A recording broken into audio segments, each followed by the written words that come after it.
जय भीम, नमो बुद्धाय, जय संविधान। मेरा नाम आरती हरले है और मैं नेशनल केमिकल लेबोरेटरी में वैज्ञानिक के पद पे कार्यरत हूँ। मैं सारा जीवन जातीय उत्पीड़न और शोषण सह रही हूँ। मैंने जब सोचा कि मैं ही क्यों, तो मेरे विश्लेषण के हिसाब से मेरे कम उम्र में पावर पोजीशन और विज्ञान के महत्वपूर्ण टेक्नोलॉजी में एक्सपर्टाइज, जिससे मैंने खूब मेहनत कर लगातार प्रगति के राह में आगे बढ़ना है। ये वृद्धि सिर्फ मेरे कारण नहीं हुई है, तो मेरे व्यक्तिगत और प्रोफेशनल प्रगति और डेवलपमेंट का श्रेय डॉक्टर अंबेडकर और संविधान को देते हुए और उनके महापरिनिर्वाण के बाद जो हमारे समाज के कार्यकर्ता है, जिन्होंने संघर्ष खड़ा किया, जिसमें पैंथर, नामांतर वगैरह ने अहम भूमिका निभाई है,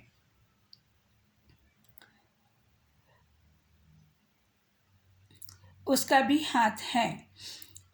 ऐसे अनगिनत योद्धा, विद्रोही साहित्यिक, कुछ साहित्यिक कवि, कुछ के नाम मैं नहीं जानती और हर एक का नाम लेना संभव नहीं है। उनके संघर्ष को प्रणाम कर मेरे निरंतर अभ्यास से मैंने जो समझा, महसूस किया वो, और मैंने जो जातीय उत्पीड़न सहा, उसे आपके समक्ष रखना चाहती हूँ। मुझे फिर शहीदों को शुक्रगुजार होने का मौका न मिले, पर आज वो संघर्ष न सिर्फ कमज़ोर पड़ा है और ज़्यादातर फेसबुक, ट्विटर नीला करने में सिमट जा रहा है। अगर आज भी बुद्ध की और उनकी संघ नीति, अंबेडकर, फुले शाहू पेरियार की नीतियों को नहीं अपनाते, तो वह दिन दूर नहीं कि हमें फिर से अछूत बनाकर हमारे सारे मानव अधिकार छीन फिर से गुलाम बना दिया जाएगा, जिसकी शुरुआत 2014 से अति तेज गति से जारी है। जैसे संविधान और संवैधानिक संस्थानों को कमज़ोर करना, सरकारी मालमत्ता बेचना, पैंडेमिक और नोटबंदी के नाम पर नरसंहार, भूखमरी, नई शिक्षा नीति और आज भी न्याय व्यवस्था में हमारी भागीदारी 5% भी नहीं है। मैं विज्ञान की विद्यार्थी हूँ। सामाजिकता की समझ मुझे धीरे धीरे अभ्यास और अनुभव से आने लगी और इसी कारण मेरी कभी समाज और जातीय अत्याचार के लिए काम करने वालों से सीधा मेलजोल नहीं हुआ। बचपन से देखा, हमारा समाज मुश्किल समय पर हमारा साथ खड़ा नहीं होता है। इस कारण भी मैंने एकला चलो रे की नीति अपनाई, पर मैंने अपना थोड़ा सा योगदान समाज को हमेशा दिया है। देख पढ़कर समझा कि समाज की उन्नति, विकास एक दूसरे का हाथ थाम कर ही होता है। मेरे फील्ड में हमारे लोग ना के बराबर हैं। जब भी मैंने लोगों से मिली, वो सिर्फ मेरे हो रहे जातीय उत्पीड़न और शोषण के कारण, पर किसी ने मेरी मदद के लिए हाथ नहीं बढ़ाया और ज़्यादातर लोगों ने मुझे अपमानित किया। मैं हर बार निराश तो हुई, पर मेरी परवरिश बुद्ध और अंबेडकर के सिद्धांतों पर होने के कारण मैंने जब भी हुआ अपने साथ दूसरों के लिए भी आवाज़ उठाने की कोशिश की। इसके लिए सिर्फ एक अड़चन थी, वो है वक्त। क्योंकि मेरा ज़्यादातर समय ब्राह्मण सहचारी के जानबूझकर पैदा किए रुकावटें, परेशानियों को दूर करने में जाता था। मेरा जातीय उत्पीड़न और शोषण ऑफिस से घर तक पहुंच गया, तब यहाँ तक कि मेरे घर में 2013 से किसी डोमेस्टिक वर्कर को भी काम नहीं करने दिया।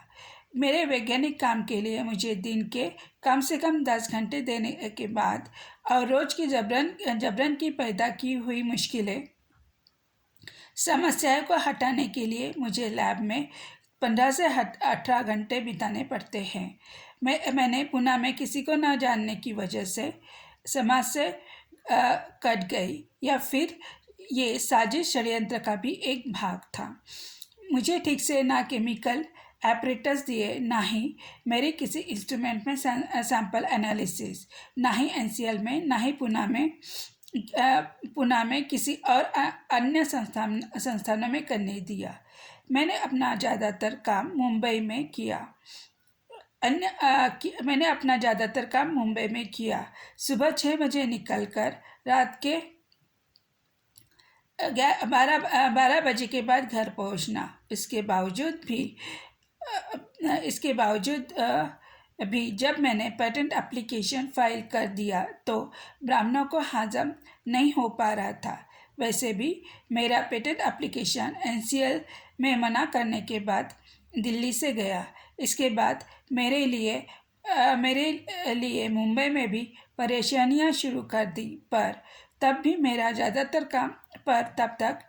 ज़्यादातर काम हो गया था और राष्ट्रीय अनुसूचित जाति आयोग के मदद से मेरी बाकी बचा काम पूरा कर सकी। जब से इंटरनेशनल पेटेंटिटी ने अच्छा रिजल्ट जब से इंटरनेशनल पेटेंटिटी ने अच्छा रिपोर्ट दिया और मेरे यूएस और यूरोपियन पेटेंट का रास्ता साफ हो गया, तब से मेरे मानसिक एवं शारीरिक शोषण, अत्याचार, झूठे केसेस रफ्तार से बढ़ ही रहे हैं। इंटरनेशनल पेटेंट दर्ज होने से, ग्रांट होने से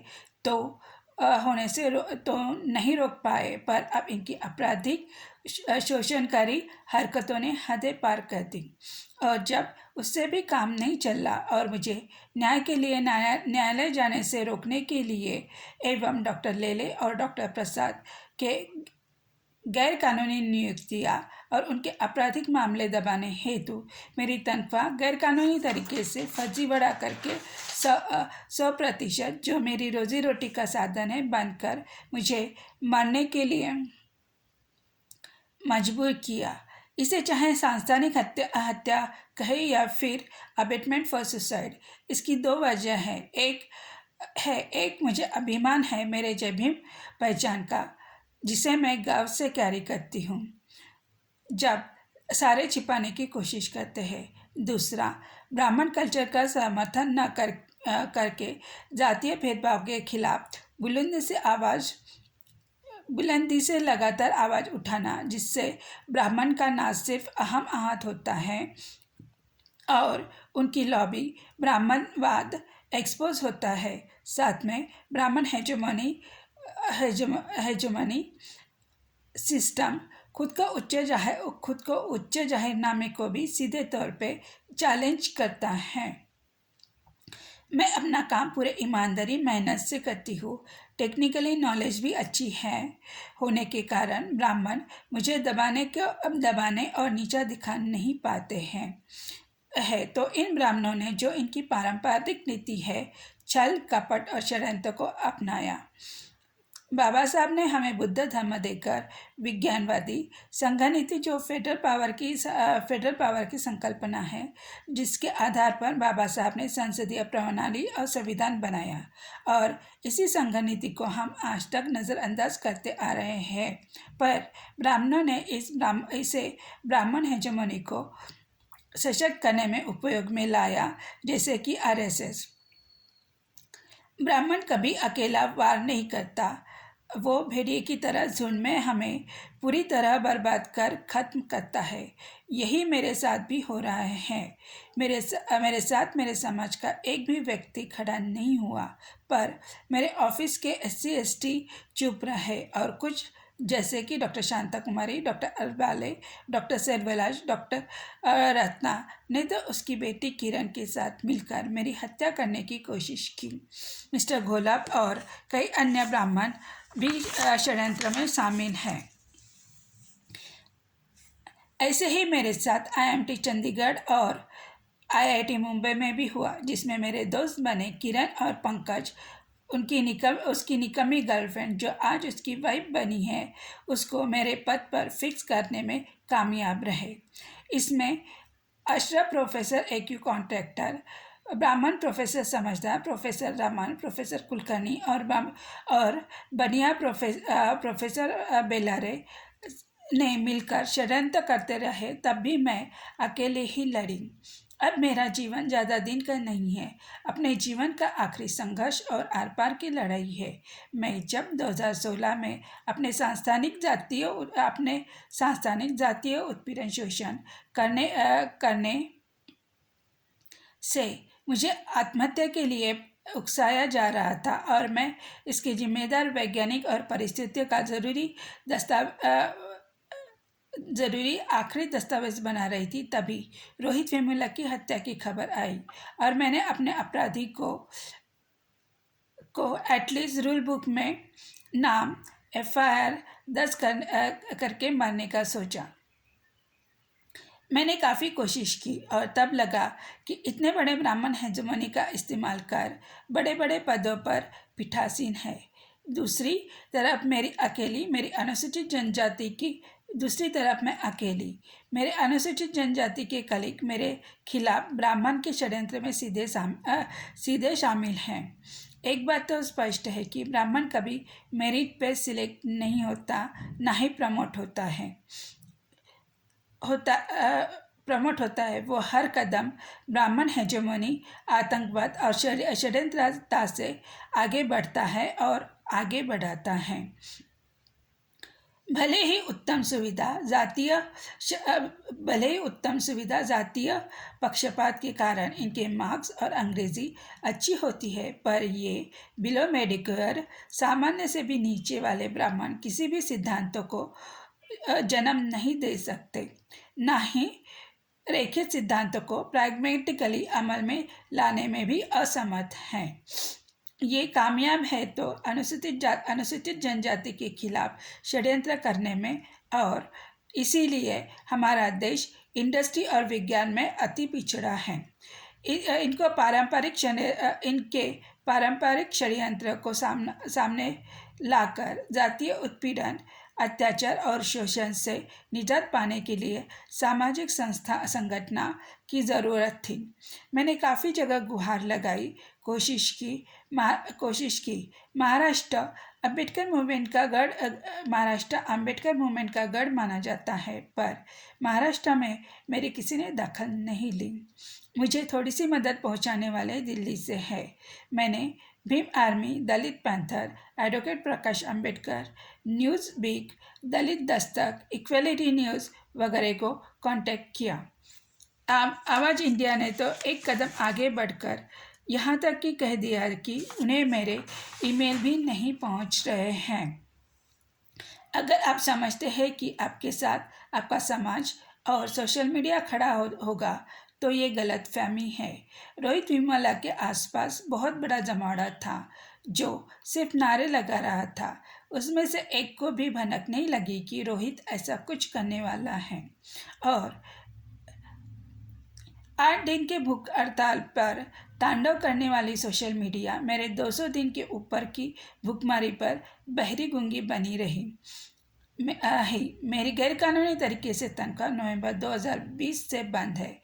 मेरी बिजली साजिशन बंद कर दिया था। आज तक NCL निदेशक, चतुर्शंगी पुलिस स्टेशन इंचार्ज और पुलिस कमिश्नर ने FIR दर्ज नहीं होने दी, जबकि अपराध एट्रोसिटी एक्ट के सेक्शन 3 और 4 के अंतर्गत आता है। ये sexual harassment at work place, जिसमें कई IPC की भी धाराएं शामिल हैं, तो 8 दिन के अंतर्गत FIR दर्ज होनी चाहिए थी। पर मेरे साथ यहाँ पर भी जातीय भेदभाव हो रहा है। मेरे फ़ोन की बैटरी ख़त्म होने के पहले मैंने नेशनल दस्तक के शंभू कुमार को मेरा वीडियो चलाने की दरख्वास्त की। उन्होंने मेरा वीडियो देख तुरंत मिस्टर राजेश ललोटिया, जो अनुसूचित जाति के अध्यक्ष हैं, दोनों ने मिलकर पुणे के उनके टीम को मेरी मदद करने को कहा। हमने चतुर्शंगी पुलिस स्टेशन में फिर से एक नई शिकायत दर्ज की, पर PSI मिसेस भागवत करीब 1 महीने से सिर्फ टाल मटोल कर रही है और खुलेआम मेरे साथ और मेरे बूढ़े माता पिता के साथ एट्रोसिटी कर रही हैं। मेरे मम्मी को 8 फरवरी को और 10 फरवरी को मेरे मम्मी पापा दोनों को दिन भर पुलिस स्टेशन में बिठाए रखा, जो 2 घंटे भी लगातार बैठ नहीं सकते। उसके बाद शाम को पीएसआई मिसेस भागवत बोलती है कि किसी भी एंगल से कोई भी केस नहीं बनता। 1 महीने से लगातार मिस्टर शीलार उनकी टीम मेरे साथ पुलिस स्टेशन आती रही और चक्कर काटती रही। इन दिनों में पीएसआई भागवत ने मेरे घर के कागज, मेरे सीएसआर के सिलेक्शन, अपॉइंटमेंट के paper, salary slip, updated bank passbook बनाकर डिटेल बैंक ट्रांजैक्शन जानने के लिए बैंक का स्टेटमेंट मंगवाए, जिसे मैंने 8 फरवरी को उन्हें उनके केबिन में दिए। मैं जानना चाहती हूँ कि किस कानूनी आधार पर पीएसआई भागवत छानबीन करने का छोड़कर मेरे पर्सनल पेपर और मेरे माता पिता को पुलिस स्टेशन में बिठाए रखा। 11 को जब मैं अपने मम्मी पापा को रेलवे स्टेशन पर छोड़ने गई तो दोनों सीढ़ियों से गिर गए थे। जिस तरह मैं ऑफिस में होने के बावजूद भी लॉकडाउन में जब घर से काम करने को कहा था, तब मेरे ना होने का झूठ बोलकर मेरे घर वालों को आतंकवादित करने हेतु ब्राह्मण सवर्ण निदेशक Ashwini नांजिया, Chandrashekhar Tiwari, Ashish Lele, Mrs Gauri Kulkarni, P Siddheshwar, DGCSR doctor Shekhar Mande ने मेरे होम टाउन में लेटर भेजे। पीएसआई मिसेस भागवत छानबीन करने की बजाय मेरे माता पिता को पुलिस स्टेशन में बिठाए रखा। पीएसआई भागवत ने मेरी शिकायत लेने से पीएसआई भालेराव ने मेरी शिकायत लेने से भी इनकार कर दिया था। इससे ये साफ जाहिर होता है कि ना सिर्फ एनसीएल सीएसआर के अधिकारी, साथ में पुलिस प्रशासन मुझे मारने की और मेरे घर वालों को नुकसान पहुंचाने की कोशिश कर रहे हैं, ताकि सच दबाकर ब्राह्मण डॉक्टर आशीष लेले, डॉक्टर शेखर मांडे, बीएलवी प्रसाद, मिसेस गौरी कुलकर्णी, पी सिद्धेश्वर और उनकी ब्राह्मण आतंकवादी एनसीएल की गैंग, जिसका जिक्र मैंने अपने पहले वीडियो में किया है, जिसमें 50 से अधिक ब्राह्मण, साथ में पुलिस प्रशासन जो मेरे 2015 से शिकायत पर नज़रअंदाज कर संज्ञान लेने से इनकार कर रहा है, वो भी जिम्मेदार हैं। खासतौर पे पीएसआई मिसेस भागवत, जिसने मेरे अपराधी को जिस तरह बचाने की कोशिश की। वैसे एट्रोसिटी के सेक्शन 3 के अपराध के लिए एट्रोसिटी एक्ट के प्रावधानानुसार पुलिस उप निरीक्षक के अंतर्गत छानबीन होती है और मेरी शिकायत पर पीएसआई मिसेस भागवत छानबीन कर रही है, यानी चतुश्रृंगी पुलिस खुद अपराधी को बचाने हेतु षड्यंत्र रच रही है। मम्मी पापा कुछ ग्रॉसरी लाए थे, उसमें से एक टाइम भोजन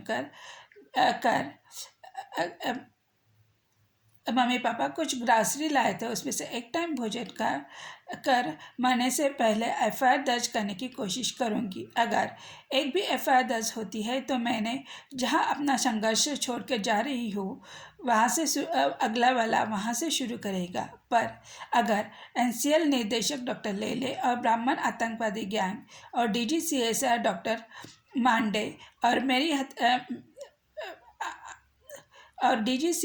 डॉक्टर मांडे मेरी हत्या करने में कामयाब होकर बरी हो जाते हैं, तो अगले कई सालों तक एनसीएल के ब्राह्मण आतंकवादी हेजेमोनी से लड़ने की हिम्मत नहीं करेगा और अनुसूचित जनजाति के होनहार मुखर कर्मचारी दशकों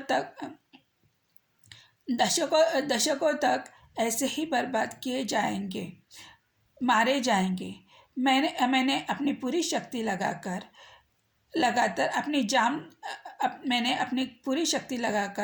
अपनी जान गंवा रही हूँ, क्योंकि डॉक्टर लेले, मांडे, प्रसाद, साथ में उनकी ब्राह्मण गैंग ने हैवानियत, उत्पीड़न के उत्पीड़न ने झूठ के सारे हद पार कर दी है जो मेरे सहनशीलता के बाहर है। साथ में पुलिस प्रशासन भी ब्राह्मण अपराधियों को खुलेआम बेखौफ होकर मदद कर रही है। चतुरसिंगी स्टेशन के अधिकारी तो शिकायत लेने से भी इनकार कर चुके हैं। ब्राह्मण आतंकवाद का जाला हर तरफ फैला है। जो बिजली फरवरी में कट होनी चाहिए थी वो 1 महीने पहले कट हो गई। BSNL में भी ब्राह्मण आतंकवाद नेटवर्क भी ज़बरदस्त है। मेरे ऑफिस और घर को पर्सनल फ़ोन मिसेस अय्यर ने टैप किया। मेरे मोबाइल का नेटवर्क जब ज़्यादा ज़रूरत होती है तब दिनों ऐसे गायब होता है कि जैसे मैं नज़रबंद हूँ। मैं कितने दिन जीऊँगी नहीं पता, पर मेरे मरने से पहले मैं समाज से दरख्वास्त करती हूँ कि संगठन बुद्ध संघ नीति पर चलाएंगे और फेसबुक ट्विटर से निकलकर आमने सामने संवाद करेंगे तो ही आगे बढ़ेगा और जातीय अत्याचार उत्पीड़न को समाप्त कर पाएगा। नहीं तो अनगिनत रोहित वेमुला, पायल तड़वी, भूत मांगे रोज जातीय अत्याचार के ऐसे ही मरते रहेंगे, शिकार होते रहेंगे। या तो मेरे जातीय उत्पीड़न, शारीरिक मानसिक शोषण के मुख्य अपराधी डॉक्टर आशीष लेले, डॉक्टर BLV प्रसाद पद पर बने रहेंगे या मैं जीवित रहूंगी। ये मेरा स्टैंड आज भी कायम है। इनके चलते मेरा रोज शारीरिक मानसिक अन्याय, अत्याचार, झूठे केसेस, आपराधिक षड्यंत्र वैसे ही जारी रहेंगे। मुझे सुनने के लिए धन्यवाद। अगर कोई संगठन वकील मुझे FIR दर्ज करने के लिए मदद करना चाहता है तो मेरा नंबर है 9403689405। ये FIR होनहार अन्य अधिकारियों का जीवन बचा सकता है। मेरा फ़ोन नंबर मैं फिर से रिपीट करती हूँ 9403689405। जो चतुरसिंगी पुलिस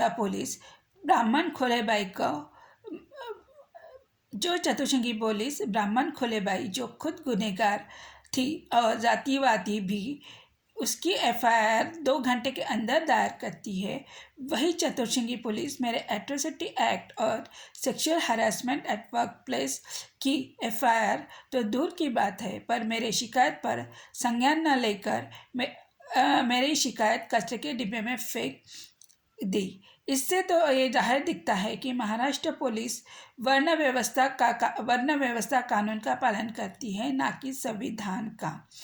अपने अधिकार, सम्मान और अस्मिता को बचाए रखने के लिए अपने अधिकार, सम्मान, अस्मिता की चाबी 2 मताधिकार, बैलेट चुनाव, न्यायपालिका में भागीदारी और अडानी अंबानी पतंजलि का बहिष्कार।